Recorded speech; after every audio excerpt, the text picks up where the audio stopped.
Science has taken a lot of flack lately. But science didn't get its feelings hurt. Because this is what science looks like. You see health doctors who go again. Our nurses without quit. Our researchers who will find a way.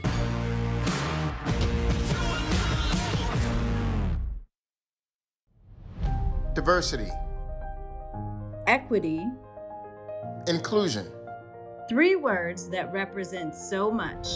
They represent the struggles of the past, The legacy of those who spoke up for what is right, and the dreams many had for tomorrow. I have a dream today.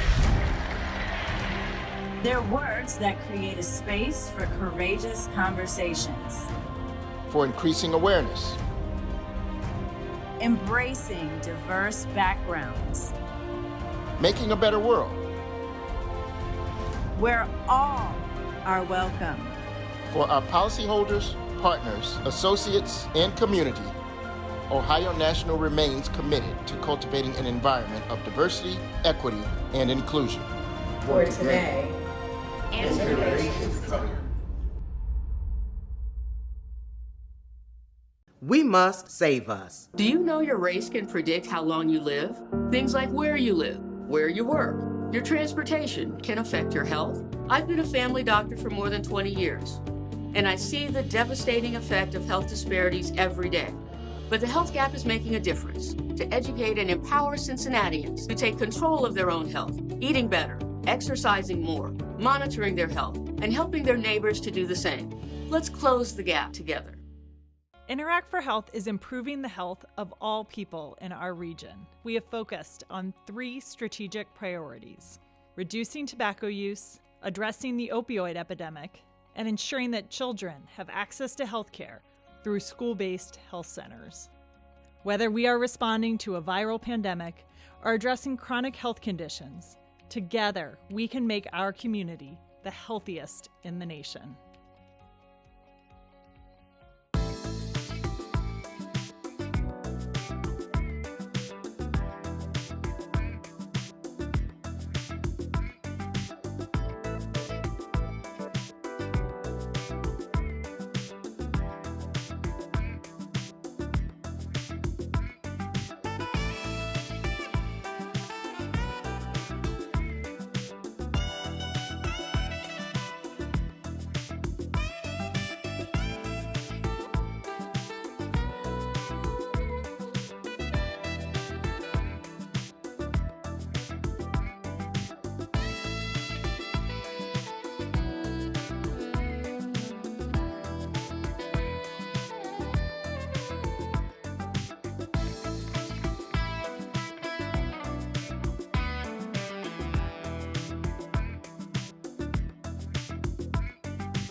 Swedish Health Services is the premier healthcare system in the Puget Sound region.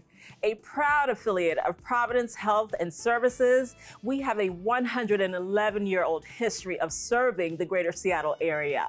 At Swedish, we are proud of our legacy of being a partner for health in the community. Our Office of Health Equity and Diversity and Inclusion is creating economic opportunities in our community through our workforce development program with partners such as the Seattle Jobs Initiative. Our healthcare system is creating more equitable health outcomes for all patients through our diversity recruitment efforts with Meharry Medical College. We are building an inclusive work environment by addressing the root cause of systemic racism and discrimination with institutions like the Racial Equity Institute. We invite you to join us in this movement either as a partner or as a caregiver.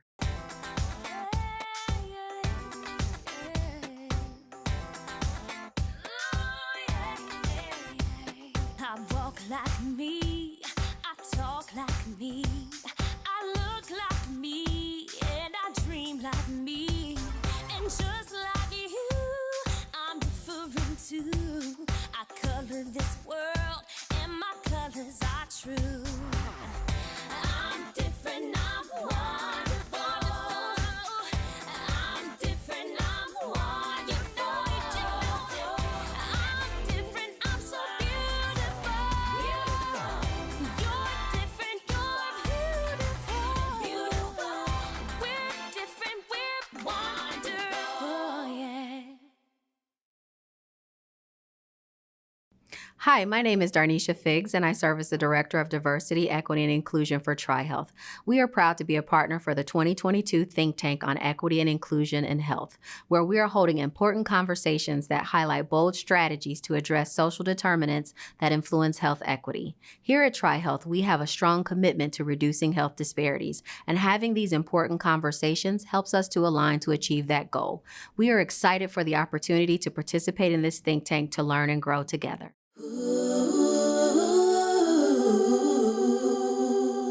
All in Cincinnati is just that. We're a collective force, all in on paving the path to a racially equitable Hamilton County. As a coalition, we use our combined experiences and authentic voices to fight for practical policy transformation across health, housing, education, economic mobility, and justice. We're here to tell the truth, heal the inequities, and reframe the narrative by focusing our legislative power on creating space and opportunities for Black women to prosper. Because when we prosper, our whole community prospers. And by uplifting others as we climb, we collectively become a force for transformational impact that ripples across every life in Hamilton County. My name is Denisha Porter, and I am the Executive Director for All in Cincinnati. I lead a racial equity coalition working to dismantle racial inequities in health, housing, education, economic mobility, and justice with a goal to uplift and elevate Black women in Hamilton County. To learn more about All in Cincinnati, visit www.allincincinnati.org to donate.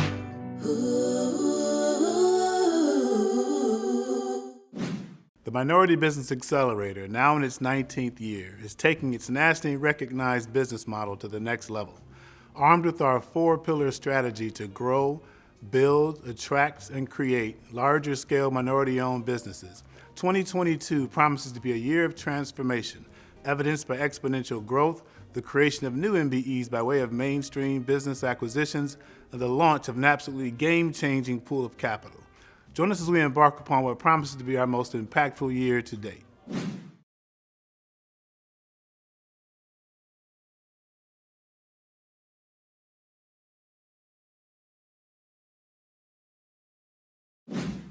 Good morning. I'm Barbara Turner, President and CEO of Ohio National Financial Services. It's my pleasure to welcome you to the 2022 Think Tank on Equity and Inclusion in Health. We're proud to partner with the Abatement Group for this very important conversation. The Think Tank on Equity and Inclusion was created in 2020 in response to the national call for racial equity.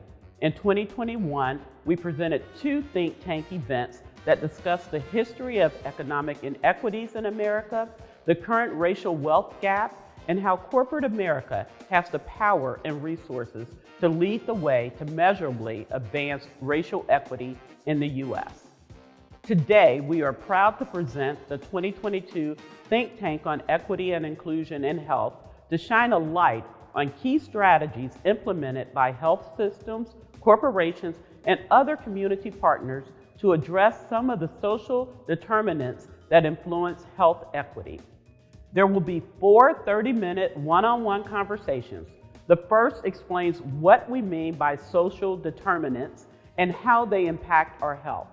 Then we'll focus on the Avondale Town Center, which is an extraordinary example of community partners working together to address social determinants. Next will be the powerful strategies implemented by the Minority Business Accelerator to increase wealth and income, which is the greatest social determinant of health. Finally, we'll look at the impact of housing and neighborhood conditions on health and some of the bold strategies being implemented to address them. As you listen to these discussions today, please think about how your organization can do more to address social determinants of health in our community and ultimately advance health equity for all people. Thank you so much for being with us.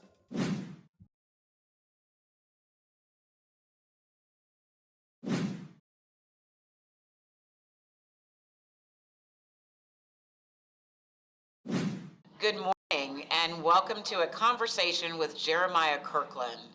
I am Renee Mahaffey Harris, and I'm blessed to be the president and CEO of the Center for Closing the Health Gap in Greater Cincinnati. We are a proud presenting sponsor for this afternoon's think tank on health equity and inclusion. The Abercrombie Group would like me to make sure I thank our host, the Greater Cincinnati Foundation, and Easily Blessed Media for today's production. And a very special thank you to all of the corporate partners listed in your screen for making this event possible today. It is now my pleasure to introduce our first conversation with Mr. Jeremiah Kirkland. Jeremiah is the President and Chief Operating Officer for Tri-Health Avondale Hospital. He manages strategy, growth, finance, logistics, and support services, including technical component of perioperative operations with the Tri-Health Women's Services Patient Service Line. He's busy.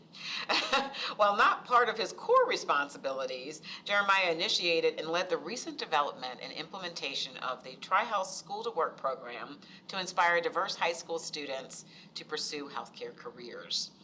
Jeremiah, let's jump right into the conversation. So, as some of you may know, the United States is home to stark, persistent racial disparities in chronic health conditions in both mental health and the rates of mortality for Black and brown people across this country. These disparities are less a result of the individual or the group population, but more a result of the persistent inequities faced by people of color for generations. Please set the stage for us, Jeremiah, by helping us understand the current health statistics relative to African American and Latinx Americans versus white Americans in this country. Awesome. Renee, thank you very much. First, thank you for that great introduction. For a second thought, she can't be talking about me. So really appreciate you opening up and appreciate you co-leading this session with me. I think it's great that we have an opportunity to really highlight this discussion, but also bring some education to folks who may want some more details around this topic. As you know, Mark Clement is our system CEO at Tri-Health, so I want to thank him for helping to really allow me and give me a platform to help share what we're doing and really talk through some of these topics. I usually don't start a conversation opening about data and talking about numbers, but since you've asked, I have my little cheat sheet on some research that I've done. When we talk about African American people, patients, and just patients of color, and really what that difference looks like to help set the stage with what this disparity in health equity is. So I have some points. African Americans are at higher risk for heart disease, stroke, cancer, asthma, diabetes, pneumonia, mental health, infant and maternal mortality, and the list goes on. To get more specific, the CDC shared that African Americans and patients of color are even diagnosed and die at younger ages, anywhere from 10 to 15 years younger, when managing these diseases and not managing these diseases. When we talk about high blood pressure, diabetes, and stroke, anywhere from 2% up to 15% of African Americans and patients of color are diagnosed with these diseases 10 to 20 years earlier than white patients. And as we look at kidney failure and we look at what other statistics from the CDC, we know the the rate of patients that really are affected by these diseases in the African American and Black community are significantly higher, anywhere from 20 to 30% higher than in white patients.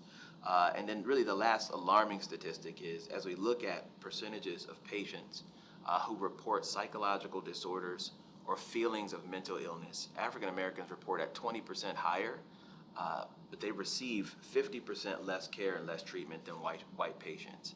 And if you just look at the last 2 years of this pandemic, that's 7 million patients, African American patients, who reported they had mental illness or felt like they had psychological disorder, and over 3.5 million of those patients, which I feel is underreported, are going to seek care and get treatment. So when looking at these alarming statistics, I can't help but to say we need to do something different. We need to take action. Fortunately, here in this community, we have taken action, but we need to do more. So I appreciate you bringing up the question and asking, because I think that the statistics show we have a problem. Well, you're exactly right, and I think the statistics you outline kind of lead us to this kind of next part of this conversation and why we're here today. So exactly what are health equity? What is health equity, right? And what are some of the medical and non-medical factors that contribute to the determinant factors that influence? Yeah, so that's a great question, and I think that, and I love the slide and the picture that has been brought up, is because it talks about and shows on the left, you'll see equality and equity. And sometimes people confuse equality and equity, and I think it's important to point it out and show that in this diagram, in the picture that's being shown, is a baseball game. You've got 3 people watching a baseball game. And I'm going to pretend that was the Reds game, and the Reds opening night the other night, and they won the game. That's what I'm going to pretend for right now for our Cincinnati Reds fans. And if you look at the first slide, you see that there are 3 people standing on the same box. That box is the same size, it's the same color, it's the same box. They've all been given an equal box or an equal resource. But the outcome of that equal distribution is not everybody gets a clear view to the game. You've got one person who can see over that barrier and that fence. And I tell people, look at that barrier and that fence like social determinants. Look at that as barriers to healthcare. And look at the field and look at the game as health and wellness, right? The person in the middle, they're just getting over. They can just barely see. They're just getting over that barrier. And the last individual, they can't see the game well and they can't get to full health and wellness, but they have a peephole. They have a little bit of access, but those barriers stop them from having the full experience to care. That's the problem with equality. If you take a look at the next slide, you have equity, right? You have different boxes, you have different resources that are given to these individuals so they all have the same experience to see the game, appreciate the game. And if you look at that game as a win, that win looks like better health, better equity, and better outcomes for everybody. That's really what we want to see in health equity. The other thing I'll explain is, as you look at social determinants of health and you look at that fence representing those barriers are transportation, it's employment, it's income, it's housing, it's food, it's access to health. You look at this slide here, it points out it's education, economic stability, really looking at the neighborhood you live in and that access to care and food and better health. Those challenges are real challenges, and they prevent you from being your best possible healthy self and having true population health, which is what we seek as a health system. So I think it's important that we point those barriers out and that we find ways to address them together. Well, you've named many of the social determinants of health. One of the factors that you did not include was environmental, because that's one we don't think about. Again, we live in a community. The data shows that nationally, where you live affects how long you live. And so, the question is, as a system, there's a role you play, but what is the other role that the community plays in addressing the inequities that you've already defined for us here today? So, Renee, that's a great point. I think that a health system by itself cannot address all of these needs. And I think that as health systems, we have to lean on the community. We have to lean on the community to help support our patients, to help support our people. I look at organizations like the Center for Closing the Health Gap. I look at other partners that can play a role with helping to educate patients, to help patients become more informed about how to navigate a very difficult health system and what care they need, what questions to ask. Even if you had more informed patients coming in and asking the right questions about their care and being able to easily articulate, not with a whole lot of words and challenging medical terminology, but to be able to articulate what they're feeling, what they experience, some of their family history. It would help us as a health system build that trust. I think one of the biggest elements of delivering great care is having solid trust, and not just a one-way, one-directional trust where the patients have to trust the providers. It's how can we trust that this patient is taking their care seriously from provider to patient, patient to provider, that we're working to help improve their health and meeting the patient where they are. So I think that's a really important element. I'm really glad you brought that question up. Well, I mean, we've just gone through 2 years of a pandemic and kind of coming through to a new phase of what that looks like for us. And, the lens was shown on the inequities when you saw the rates of death and the incidence of COVID-19 for Black and brown people. And so, you have developed a program at TriHealth that, I think part of the equation is exposure and knowledge and building a pipeline so that there are more people in the healthcare systems to be able to serve people that look like themselves, right? Right. So tell us a little bit about the program that you developed and the implementation of TriHealth's School to Work program that is the first of its kind in this region, that is really designed to provide exposure, not just exposure, but actually the ability to work in different aspects of healthcare delivery to hopefully inform their future healthcare decisions or their decisions on where they're going to pursue their career. Yep. So tell us a little bit about that program. So Renee, I'm glad you did your research about the program because it sounds like you know a good detail about the School to Work program at TriHealth. So I will say this. One, I'm blessed to have the support of our leadership team at TriHealth and also the support of good friends and partners like Jill Miller with BI3 and our partners at Common Spirit and the leadership at TriHealth in Cincinnati Public Schools.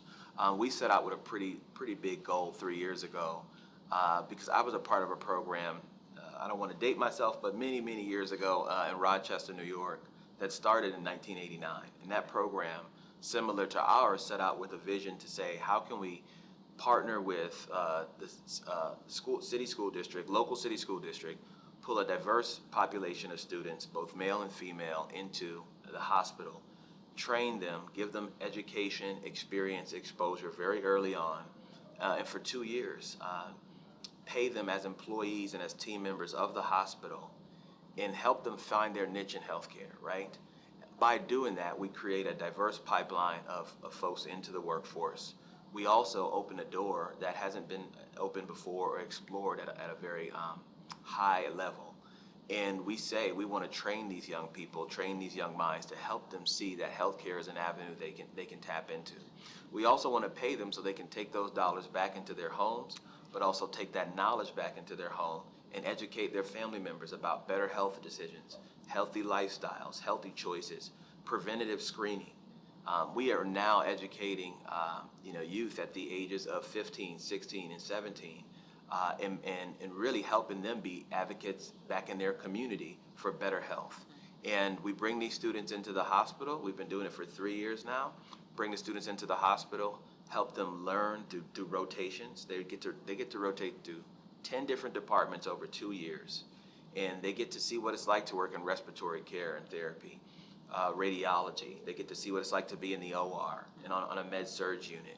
They get to work with nutritionists, other health specialists, and they're not just standing there holding a clipboard and watching, they're participating in the care. Wow. They are part of the care team. And to be a part of a care team that early in your career, to leave high school with a resume that has 2 years of healthcare experience, it allows them to get into the colleges of choice. It allows them to get the recommendations that they need to help pave the way for a career in healthcare, like you mentioned earlier. And we've been blessed and fortunate to start the program, build an endowment with support from BI3, TriHealth, Common Spirit, and now we can run the program in perpetuity and recruit 40 to 50 students a year. So we want to come back and share success stories from this program, because we want this population of students to be taking care of patients 5 years, 10 years, 12 years from now. So really excited about the program. I can't say enough good things about it.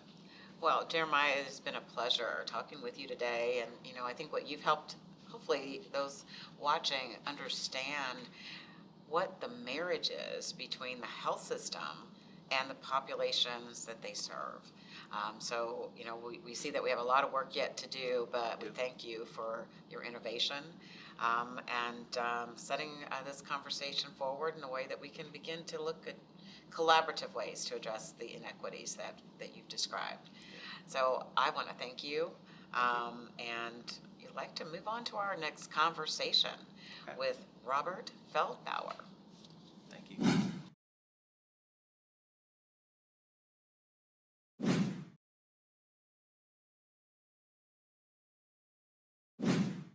Good afternoon, and welcome to a conversation with Bob Feldbauer.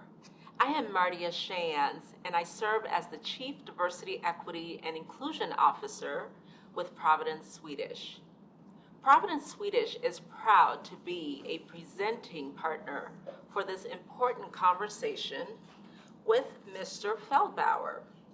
Bob serves as the System Vice President, Facilities and Administrative Services for UC Health, and is responsible for campus master planning, design and construction, hospital and ambulatory facilities maintenance, real estate and construction, public safety and police, emergency management, telecommunications and dispatch, parking and access control, and building regulations and code compliance. He does it all and truly is a leader in the community. Bob, I'm so excited to talk with you because this project is an incredible example for other regions across the country. In the heart of Cincinnati lies a historic neighborhood called Avondale. Like many inner city neighborhoods across the country, Avondale reflects a tale of two cities, where significant civic assets, such as the renowned Cincinnati Zoo and Botanical Gardens and Cincinnati Children's Hospital and Medical Center, are located. Yet, its 12,500 residents, 90% of whom are African Americans, have a median income of $18,100, and 2/3 live below the poverty line.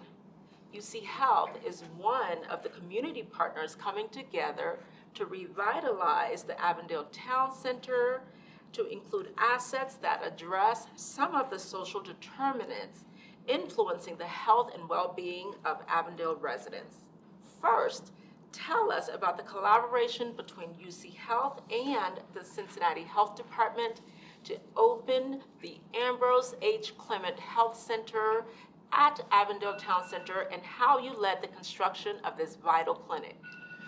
Be glad to, but first of all, thank you for that introduction. And when people ask me what I do at UC Health, I give my title and I basically just say, with the master planning and projects like this, it simply means I have the funnest and coolest job at UC Health. So I believe that, and certainly a pleasure meeting you. When you were at Tri-Health, you're now out in Seattle, but yes. At Tri-Health, it's also not beneath me to steal good ideas. So I followed the work you did with your DEI program and everything. So very nice meeting you in person. But glad to talk about this. At UC Health, we were very proud to partner with the Cincinnati Health Department on this important health center. So as part of it, our community benefits and also want to be good community partners to be able to give them broader access to care and also help address some of the health disparities. So there's research, I'm sure you're aware, but for our audience as well, that more important to life expectancy and health disparities is not genetics or anything you would think would be a major role, but it's really where you live.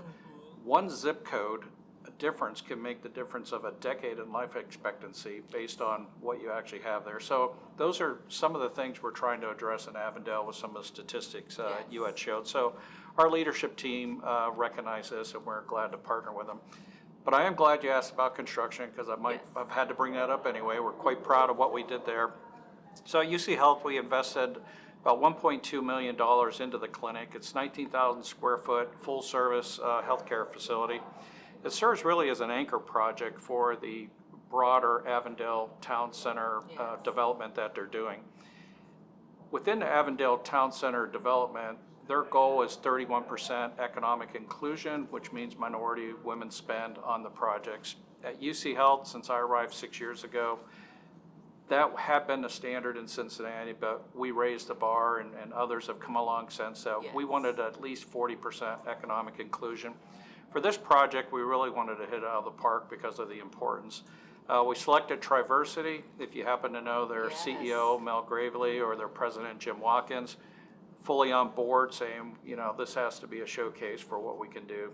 And proud to say, as part of that, it's a very nice, you know, clinic. It's well designed, well laid out, but also as part of that, we had almost 70% economic inclusion on this project, and as importantly, we had 33% of our workforce were women or minorities, and 18 of them came from the Avondale neighborhoods of those workers, and 6 of them from other uptowns. So that's phenomenal. A lot of, and I'd like to point out a few things about that. With 70%, I've heard recently in Cincinnati, there's some major projects that are touting close to 70%, but what they're, and I, you know, it's not, I want to learn what others are doing as well. But on their 70%, their goal also included small businesses. Yes. Now, we have small businesses that work on these projects, but unless they're minority or women-owned, they don't go toward our economic inclusion, because that's where our board and our senior leadership really wants the emphasis on our economic inclusion efforts. Right. Wonderful, wonderful. Well, the health center has been open for 2.5 years. What are some of the health outcomes you can share as a result of having this resource in Avondale? Yeah, since July of 2019, we've had nearly 15,000 unique patients. Wow. And, you know, it opened in July. Less than a year later, COVID hit. So it was also able to be a clinic where people could go initially for COVID testing, but eventually for the vaccinations as well. But back to the center itself, it's really team-based, culturally competent, and integrated care, and it's a primary care home for the residents there. The services they offer is primary care for the entire family, obstetrics and gynecology, behavioral health, but also have a lab and a pharmacy on site as well. Yes. So you might say, how's that different than some other physician clinic they could go to as well? Sure. So the second step around that is doing what's called wraparound services that helps address some of the social determinants of health and some of those challenges. So at that clinic, individuals come in, they will get help and assistance on how to, for example, sign up for health insurance. Yes. You know, because one of the drawbacks you find of people not wanting to go and get care in a timely manner is they don't know how they're going to pay for it. Right. Other things, examples are assistance on signing up for food assistance. Yes. Yes.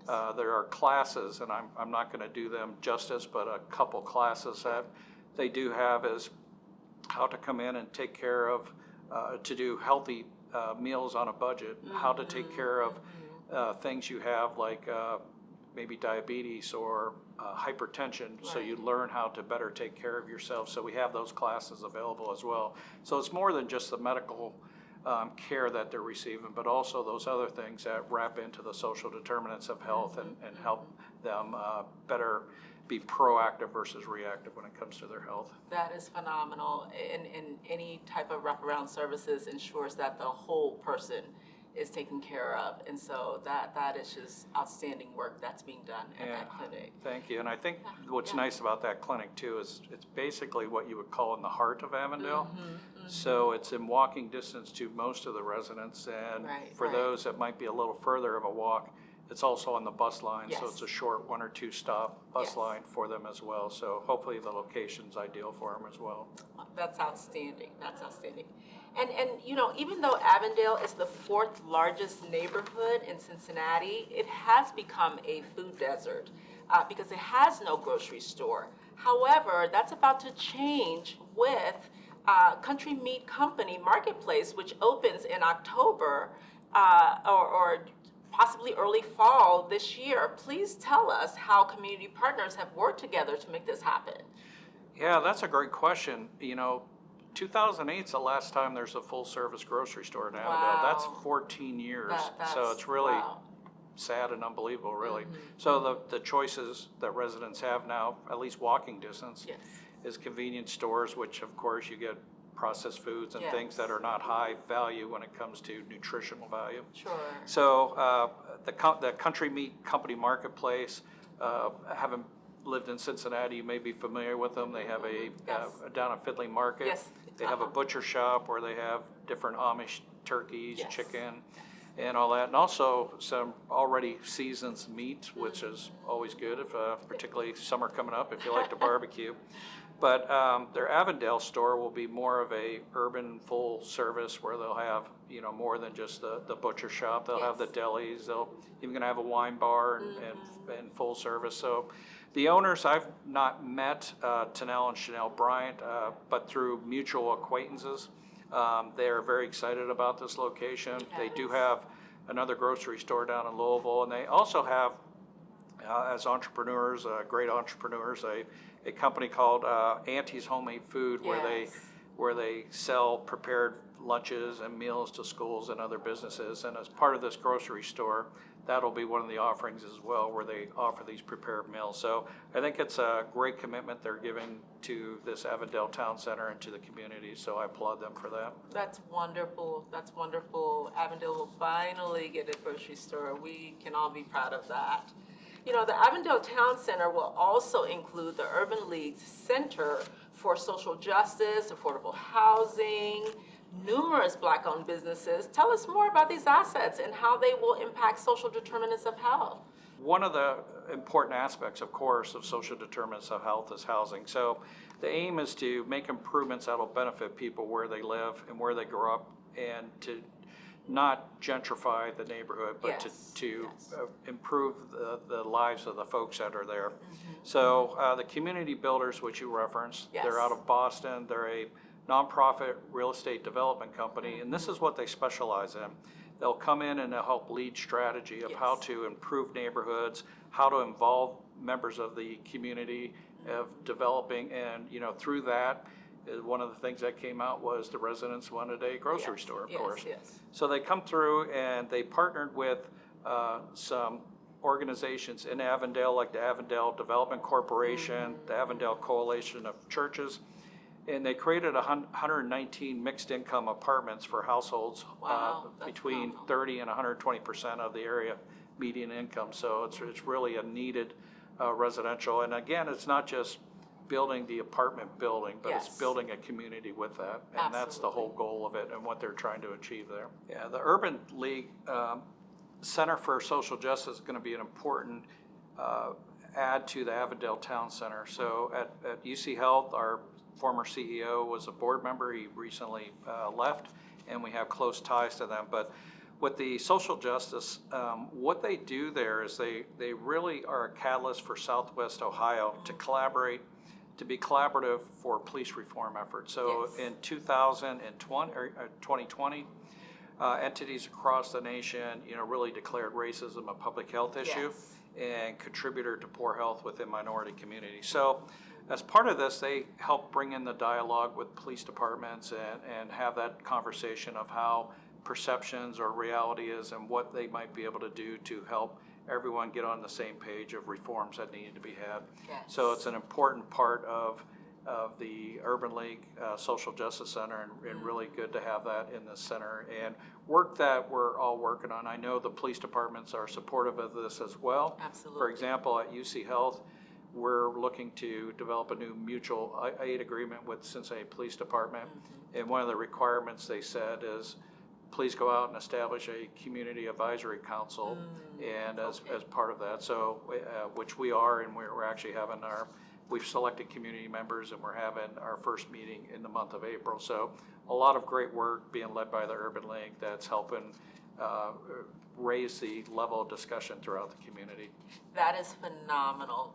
Bob, thank you so much for the wonderful work that you're doing, not only in the Avondale community, but in the greater Cincinnati community at large. Thank you. We certainly appreciate you and everything that you're doing. We appreciate UC Health. This has just been a wonderful conversation, and it has been my pleasure to talk with you this afternoon. Yeah, my pleasure as well. Very glad to meet you, and thank you as well. Thank you so much. And now I would like to introduce you to a conversation with Darren Reedus.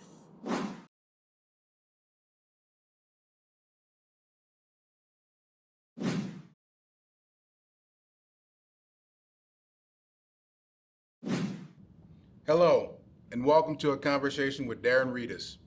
I am Andre Boyd, Chief Operating Officer for the Christ Hospital Health Network. We are very proud to serve as presenting partner for the important event, and I'm very excited to introduce Mr. Darren Reedus. Darren is Chief Executive Officer of the Minority Business Accelerator, which is a nationally recognized affiliate of Cincinnati, USA Regional Chamber.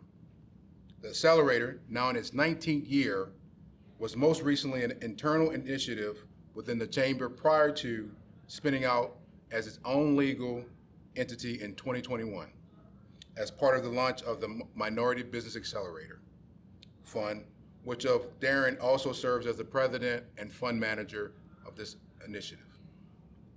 Darren, let's jump right in, my friend. Let's do it. Healthcare workers have long witnessed the links between poor health and poverty. And science has consistently shown low income is a significant risk factor in the disease incidence and severity as well as life expectancy. Walk us through the income and wealth disparity by race in the U.S. Thank you, Andre. First and foremost, it's just awesome to be here. This is one of these topics that is near and dear to my heart. As the graphic depicts here, you can see what the disparities are by race, and sadly, the numbers are getting worse in many respects. If we certainly add to this the rising wealth gap as well. So between income and wealth, there's so many statistics that kind of speak to this same picture.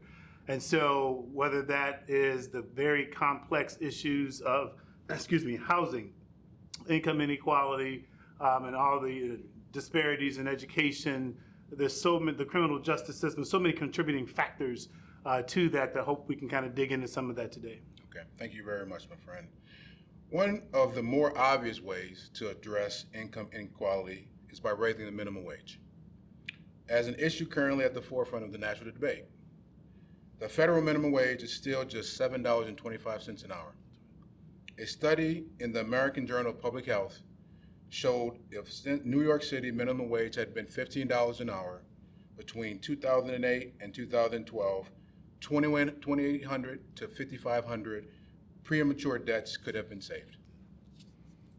What is another way we can address income inequality? Thank you, Andre. Yeah, it's unfortunate on so many levels. We think about easy decisions in many respects, and we are fortunate to see some corporations making the decision to increase the minimum wage. But over and above that, I am encouraged to see that there's programs and initiatives around reskilling. When we think about creating pathways to employment opportunities for folks that may not have the necessary 4-year degree, but can be trained and or skilled up in those professions. So we're seeing more corporations creating pathways in that regard. So that is a relatively easy way, as well as addressing internal policies that often prevent whether someone has a nonviolent crime, and that's preventing them from getting a job. And so there's a lot of things that are happening today that are moving us in the right direction, but a long way to go still. Thank you very much. Next question I have for you. We know entrepreneurship is one of the main strategies to increase income, build wealth, and create jobs for others. What should corporate America do to better support and grow minority-owned businesses? Yeah, this is certainly near and dear to my heart as well, given the work that we do at the Minority Business Accelerator. What I'd also like to do is point out there's a graphic that we're showing as well that I won't read all of that, but you can see so many disparities as it relates to entrepreneurship and small business for people of color, whether it's the dramatic disparities of the lack of equity capital going to minority businesses, and just so many of these disparities that speak to the problem.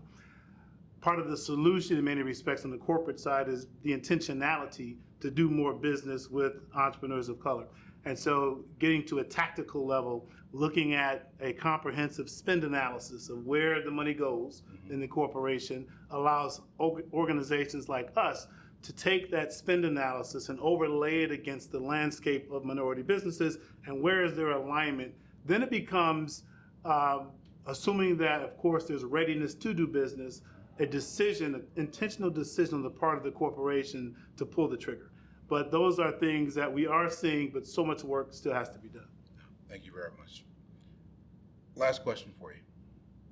Research also shows that all levels of income, our health is affected by economic conditions, so even middle class and upper class middle people are in worse health than the richer people. The NBA's mission is to accelerate the development of sizable minority businesses and is now doing so through its recent announced $100 million equity fund. Tell us more about this work. Thank you again, Andre. So we believe wholeheartedly that by scaling up and growing larger scale African American and Hispanic-owned firms in particular, given the disparities in those two populations especially, and we see it play out where these organizations, without special fanfare, without special initiatives, have their own strategies to create second chances for hard-to-employ citizens, if you will, coming out of our penal system. They go over and above to invest in training programs. They go over and above to create leadership opportunities. And we see the ripple effect as well of the CEOs of our businesses becoming board chairs of mainstream corporations, and then further instilling a spirit of inclusion and diversity at the highest levels. And so the economic ripple effect of what we do is on display every day. And this pool of capital that we're pulling together is really just trying to add a lot more fuel to that fire. Thank you very much, my friend. Before we close out, I wanted to open it up to if you had any last words you want to share with the audience today. So many aspects of this. I would say that some of the graphics that we have shared, investigate them more deeply. I would say that there's so many good things happening. There's a lot of good examples of work with corporations, small businesses taking special effort to address this problem, but there is so much that has yet to be done. The data is overwhelming and compelling. Simple searches of economic and wealth disparities will give you just streams and streams of data. So we have an enormous problem ahead of us, but I think if we work together, we can get it accomplished. Well, that's Mr. Darren Reedus from the Minority Business Accelerator. I want to thank you for your time today. I think we learned a lot, great things, great information from Darren. Now, I want to make sure we go to the next presentation, which is present a conversation with Vice Mayor Jan Michelle Lemon-Kearney. Thank you very much.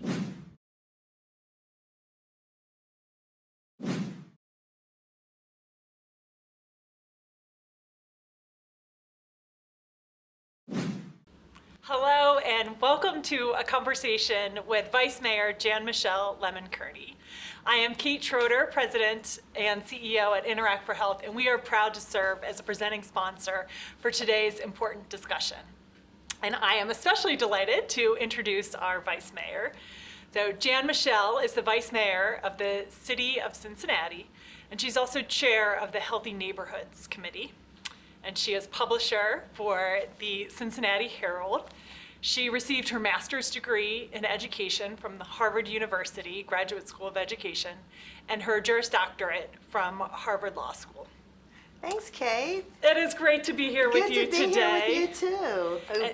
Great, a very important discussion, as you said. Yes, and to talk about so many of these issues I know that we are both very passionate about and spending a lot of your time and energy working on these issues. Right. So thanks to our audience for tuning in, and let's dive right in. Okay. Our first question. So there are still many people that believe an individual's health is solely driven by their personal health history and by their choices around in their behaviors. And so was wondering if you could start by talking a little bit about how housing and neighborhoods influence health equity. Right, so family history, of course, has an influence. Life choices, that also has an influence. But people think, oh, that's really the big determinant of health. No, that's a small percentage of health. So when you look at social determinants, things like access to healthy foods, economic stability, also housing. Housing is a big social determinant of health. 90% of our time is spent indoors, and people don't realize that. And a lot of that 90% is spent in our own homes. So let's look at, if we have poor quality housing, that's going to affect our health. And you look at all the factors that have to do with just housing. We'll get to neighborhoods in a minute, but just looking at housing, you have to look at things like radon, asbestos, carbon monoxide, lead in pipes, lead in the paint. All of those things affect our health. They cause respiratory illnesses, they cause cancer, they exacerbate asthma, they cause high blood pressure.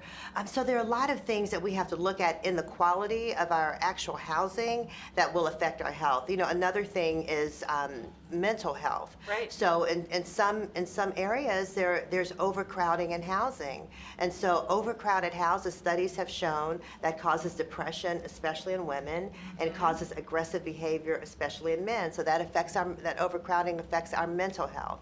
Right. So you have to look at housing as a big social determinant of one's health. And then there's also neighborhoods. So we're going to look at a slide here that the previous slide there, and we'll get to the other one in a minute. But this shows life expectancy in Cincinnati by neighborhood. Right. And this is like really a scary slide. So this is from Dr. Robert Kahn, who's at Cincinnati Children's Hospital. So if you look at the lower end, that's Lower Price Hill, which is a low income area. And then you go, so that's 60-something years average life expectancy.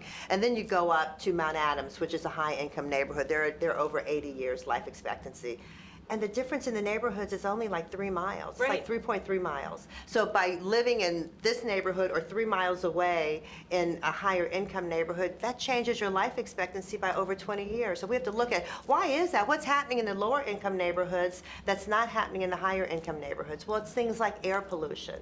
There are more car emissions. There's some kind of particle in the air that comes from fossil fuels, and it tends to be higher in black neighborhoods and lower income neighborhoods.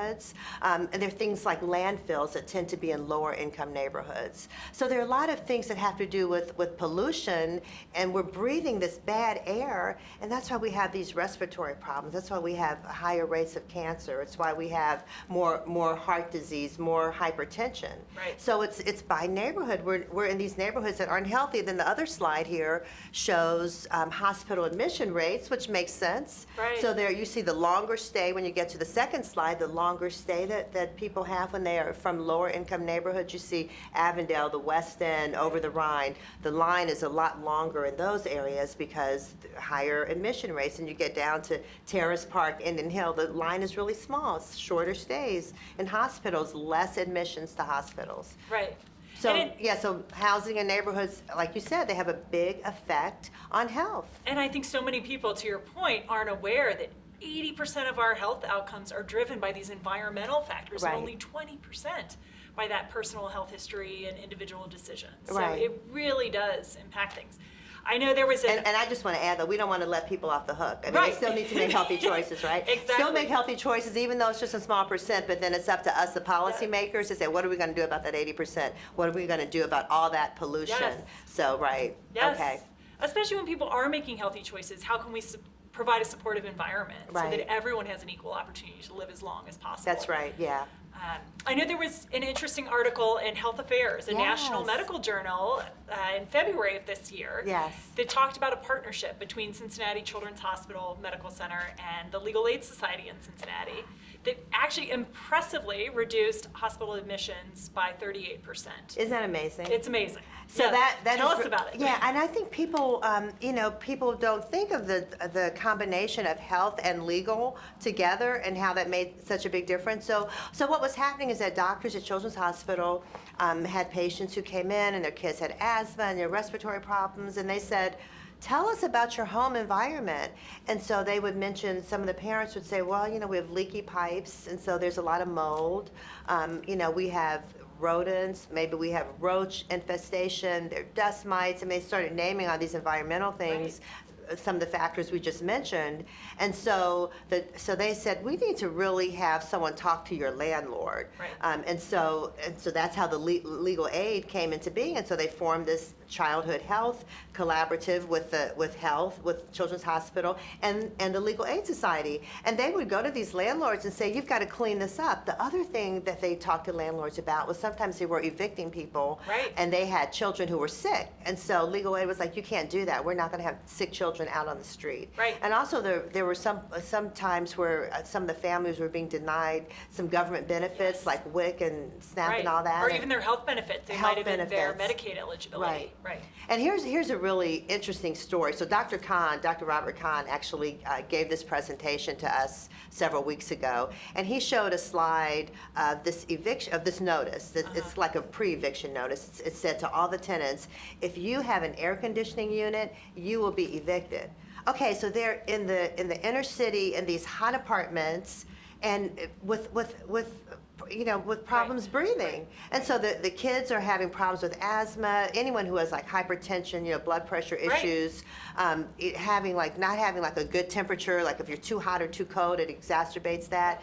And so Children's Hospital talked to Legal Aid, and they're like, you've got to do something about that. And so they went after this landlord. He owned a lot of buildings. Right, and so you're not just solving it for that family, you're solving it for many families. And that's another thing too, just when we look at environmental things, we talk about tree canopies. Yes. And this is something I didn't learn until I started working for the city, but a lot of neighborhoods, especially low-income neighborhoods, don't have tree canopies, and so they're hotter. They're like almost 10% hotter, and so that exacerbates all these health conditions. And so you see in the summer, everybody's running to the emergency room. They can't breathe, it's so hot, and they're living in one of that landlord's apartments. They don't have an air conditioning unit. So it's really, really difficult. It's critical. And I think one of the other interesting things about that partnership, I think it was part of the regular primary care and health visit. So these families, don't have to go somewhere else to get the services. They're going to see to their appointment as it stands and having the legal services provided right there. Right. And I think that's the things we can do to make it more accessible and easy for these families. Right. Yeah, the doctors would say, okay, you have mold, you have leaky pipes, you have asbestos. Go right down the hall to the legal aid office right here in the hospital. We're going to get some help for that. And so as a result, it's like you said, the hospital admissions were down 38% in families who entered that program. And that's huge. That's really so yay, Dr. Kahn and Dr. Kahn's team. Really, really great work. And I think the question becomes for all of us, how can we help scale? How can we learn from that and bring it to more families and more settings? Yeah, and landlords have to hold their feet to the fire. I mean, everybody deserves quality housing. It doesn't matter if it's low income, high income, middle income, market rate, whatever, subsidized. Everybody has to have good quality housing. That's so important.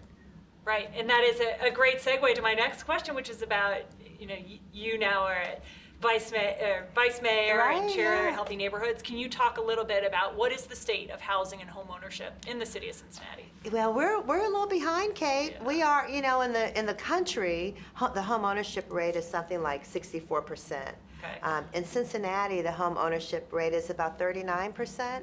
And why is that? That's not good. And let me just say, in black neighborhoods, it's something like 33%. Our home ownership rate is much too low. Yeah. And let me say why that counts. Yeah. Because owning a home is how families build generational wealth. They can use the equity in that home to send their kids to college. They can use it for maybe childcare expenses. They can use it to start a business. It's how people really progress. Yes. And not having that ownership is a real issue. Also, you have more control over your home when you own it. You don't have to go sue that landlord. This is your home. Right. You get the help you need. And so why is it? It's because we have a history of redlining. Right. Yeah, up until 1968, there was redlining. The mortgage companies and the banks would draw red lines around black and brown neighborhoods, low-income neighborhoods, and say these are too risky, don't loan to them. And so even though that's been illegal since 1968, it still has happened over the years. Right. And then there are also generational effects of that. Right. So while other families had homes that were increasing in value and they're passing those homes and that wealth onto their children, their grandchildren, families who were denied that housing didn't have that opportunity. So we're starting behind. Right. And I think it's important for everybody tuning in, for all of us to know that we are behind in this. It is a priority for our city, for our region. Oh, absolutely. Home ownership makes really it helps children do better academically. I mean, studies have shown that. Maybe because it's a stable environment, you're not moving from place to place. Children are actually healthier. So it's a real plus. It's a real plus, yeah. So let's go to what we can do about it. I know we're both problem solvers. Yes, And the yes. city has been really leaning in this area. You can talk a little bit about what the city of Cincinnati and you and your colleagues are planning to work on. Oh, there's so much to work on. We just had our 100-day report. So here's some things that we've done and that we're doing. Okay, we'll start with, one big thing is affordable housing. So, and that's affordable rental and ownership, right? When I say affordable, because they're all different definitions, so what we're talking about is you're not spending more than 30% of your family income on housing. That's really important. A lot of people are spending 50%, 60%, 70%. They're saying, can I pay the rent or can I buy my medicine? Can I pay the rent or, shop at the grocery store? So we're saying 30% of your income. So what we've done, we have an affordable housing trust fund that now has almost $60 million in it. Incredible. Yes, and the mayor has found an ongoing funding source, so we'll continue to be funded. And we have a housing advisory board, so what they're doing is studying how we can increase affordable housing across the city. Studies like LIST did a study that showed we're missing about 28,000 affordable housing units. That's a lot. That's not going to happen overnight, but we need to start making a dent. As we have one council member, Scotty Johnson, who always goes, "Let's move the needle." Yes. So we're not going to like bite the whole thing all at once, but let's move the needle. So let's take a chunk of that. So that's a real plus. Right. And I do think on the Affordable Housing Fund, it's something the city is really leading the way, but it's a regional effort. It is, And yes. so with the city putting money in, I think it's something the county is considering as well, and other partners. We really need to encourage our community to help invest in this jointly. Right. Yeah, we've been talking to the county about investing some of their millions into our Affordable Housing Trust Fund so we can work on it together. Yeah. But everybody's working on it, which is really wonderful.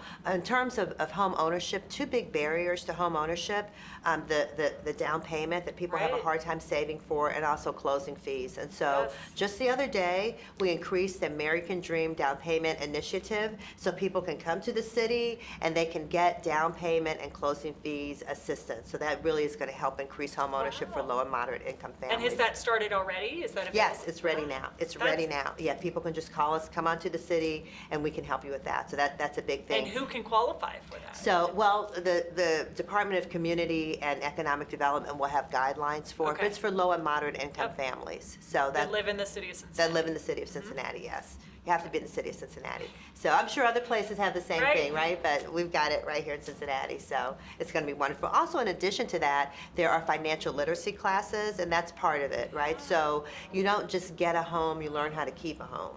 And so HUD certified agencies like Working in Neighborhoods and the Homeownership Center will be giving these financial literacy classes. So that's huge. So affordable housing is moving forward. Another part is our Green Cincinnati plan. It's time. It hasn't been renewed since 2018. Time to renew it again.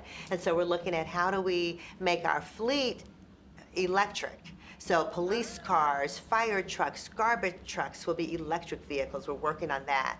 We're working on more solar energy. You know how we talked about all those emissions and all that in the urban areas that are causing air pollution? We have to clean that up. So instead of having all those fossil fuels coming out of cars, well, it's bad if it's dead. You don't want to deal with it, right? Fossil fuels, it's dead fuel. You don't want that. It's bad for you. So electric vehicles, way to go. It's going to make Cincinnati much cleaner. So that's a big thing too. Tree canopies, we talked about that in terms of urban areas that need more trees so that the temperature is better. They cool down the areas in the summer. Also, that's so much healthier. So we're working on that too. There are a lot of initiatives in the Green Cincinnati plan, so we're excited about that. And then we have to look at lead abatement. Lead is a big, big issue. So many children get rushed to the emergency room because they get sick from lead poisoning. Now we have a lot of lead, maybe more so than most places in the country, in our service pipes. Right. We have older housing. We have older houses. We have a lot more lead. Yeah, older houses. So we've got all that lead. There was a program. The Greater Cincinnati Water Works had a program where they would help homeowners clean up the lead. Replace the lead pipes. They would pay for some of it. But a lot of low and moderate income families said, even though you're paying for some of it, we still don't have thousands of dollars to do that. Right. And so we're not moving fast enough with that. So now Waterworks is going to replace all the lead pipes across the city. We're going to get rid of all of these lead lead pipe. So we're really That's excited. tremendous. It's going to take years now. It's going to take years, but they are moving forward with that. So that's a real plus. And so also lead paint is something that we are trying to tackle now, because we know a lot, even though it's illegal to use lead paint in houses now, we have all, as you said, all these old houses, they still have lead paint under all those layers of paint. They start chipping. I understand it tastes sweet. I've never tasted lead paint, but they said children start eating it. And so, that's a real problem. It causes developmental delays, and if pregnant women get some of that lead in them, then preterm births. And so we have, lead is a huge problem, and we've got to clean it up. Well, and I do think coming out of the pandemic, one of the challenges has been children haven't had, whether it's school-based health centers or their routine visits, we're not catching things as much as well. And so now's the time to really lean in. Yes. As we are reopening a bit and getting back to some of these important regular health checks. Well, City Council is all on board. We are all working together to make Cincinnati healthier. And I love that we're talking about housing and neighborhoods. The Healthy Neighborhoods Committee is my absolute favorite committee, and really doing a lot of good work. But everybody on council is working hard. Everyone's committed to making Cincinnati healthier, making housing healthier and affordable, so we have good quality, affordable housing for everybody. And thank you. Thank you for your service on the committee. Thank you for being with us here today, taking the time to help elevate these issues. And you know what, Kate? I've never said thank you to you for all the work you did through COVID, because you got all of us vaccinated, and you really did great work, and so thank you for that. It is a team effort. Yeah, but you were out there in front, and you were leading the charge, so we appreciate you. Thank you. Absolutely. And thank you to our audience for tuning in today. We hope that you have been inspired by this conversation to go back to your organizations and have discussions around what you can do to help address social determinants that impact so many of our neighborhoods, our communities, our individual families. So thank you again. Thank you again, and have a wonderful day.